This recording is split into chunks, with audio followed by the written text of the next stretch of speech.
Hey, so normally Sundays this time of year, the August, September, October season, I like to go to the Renaissance Festival. Uh, Today, instead, taking it a little bit easy. I have 6-day passes, so I have four days left to go. I went the first 2 weekends, which means out of I think 6 or 7 remaining weekends, I can go 1 day each. So I should still be able to use my tickets in full. But as you can see, I'm out kayaking today, exploring kind of a neat place back there.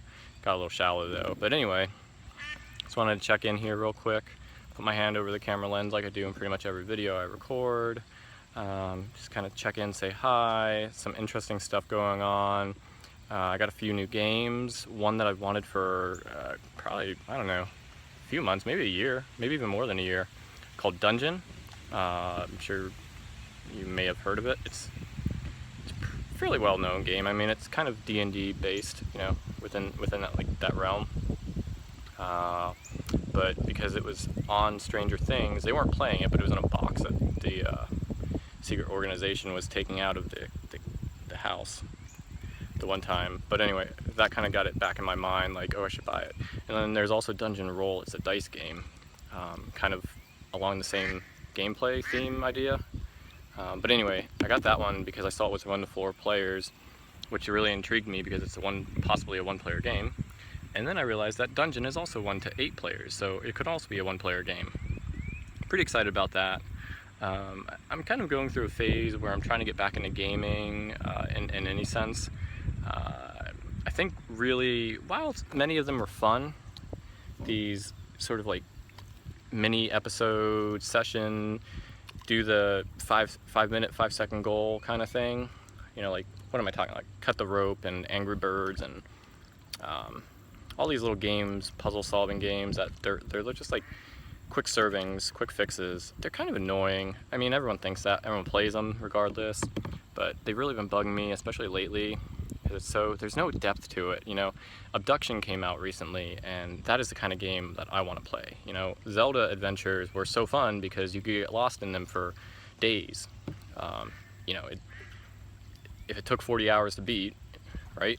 Like, just by that very nature, you had to play it for days. Or role-playing games, which, you know, equally, you would probably spend a week or a month or so, depending on how long you played and how in-depth the game was and how good you were at it and all that stuff. And that's what I miss. That's my youth. You know, I don't know if I can say I feel sorry for modern generations who don't play those games, because I'm sure they're having fun with this new stuff. It's a different medium, it's a different genre, it's different, you know, it doesn't mean it's better or worse. It's just, I'm very much a depth person, and that's why I don't like to watch movies very much, because they can't go in great depth in 2.5 hours or 2 hours or an hour and a half. Like, you can't go very deep. That's why, like, we're in the golden age of television. Shows like Continuum, House of Cards. Continuum was fantastic, and I don't feel like many people know about that. Bloodline, you know, practically any Netflix original. Continuum was not a Netflix original.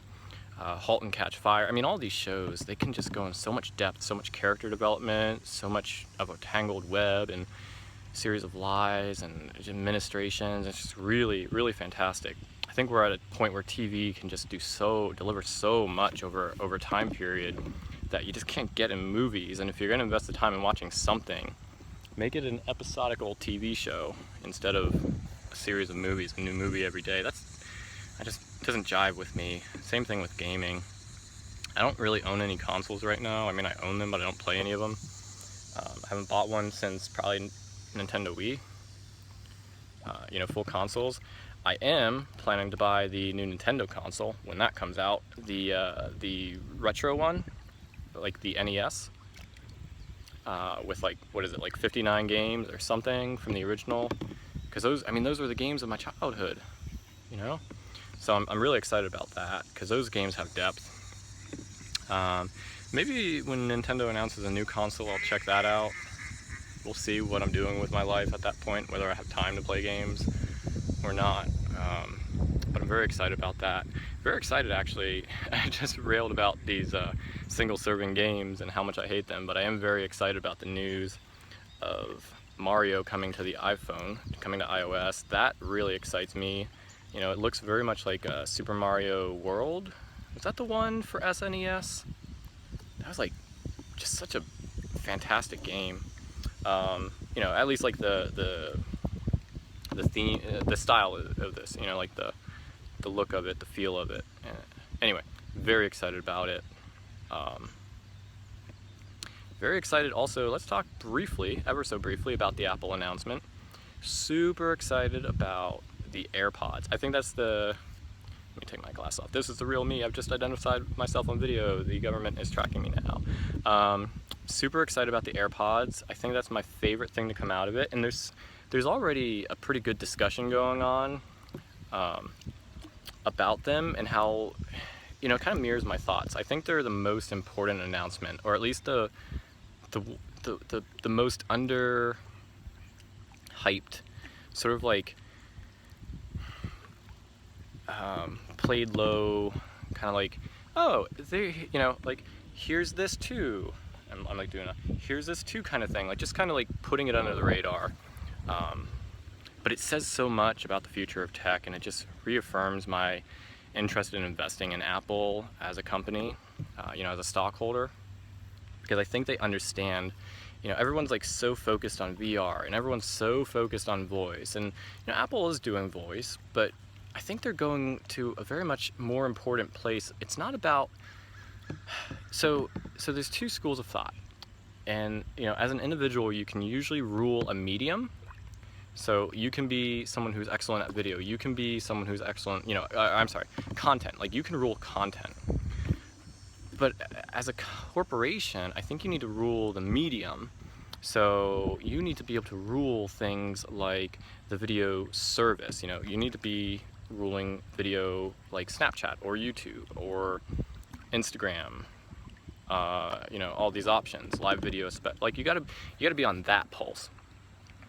As a corporation. So I think the whole way that Apple's being courageous and moving away from the headphone jack is just really in touch with the way the world needs to move and is moving, this whole wireless renaissance, and the fact that like it's a layer over top of Bluetooth. Bluetooth is not perfect, but that's not going to stop them when you can layer on top of it and significantly improve something that's not great. Anyway, I want to go more into depth over that sometime, and what I'm really getting at here, because it's so significant, moving away from wires in that sense and doing it right. Plus, you know, they look cool. I mean, they're Apple design and everything, and they got processor in it, and the was it W1 chip, and they do everything. I don't know if I'm going to be wowed by the sound.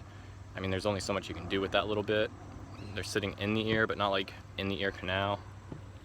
Anyway, I'm super pumped about them. Totally gonna pick up a pair when they release. Super excited, super popular.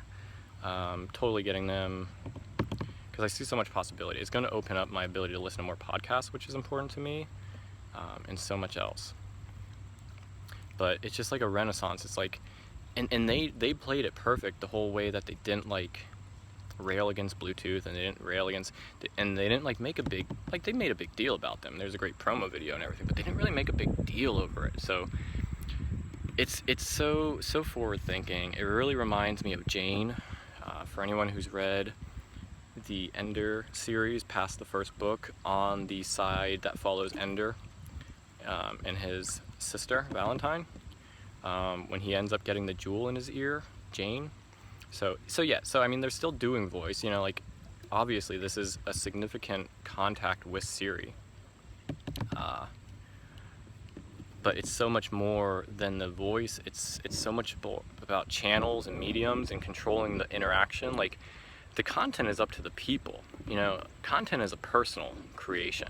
Sure, you can have corporations creating content, but like the channel, the medium, how it's actually done, like this is such a future technology. This is, you know, the whole human cyborg relations. I mean, this is just, anyway, super excited about it. I'm gonna get back to paddling. It's a beautiful day out. Get outside if you're not. like, comment, favorite this, all that stuff. And I'll check in with you tomorrow. Alright, bye.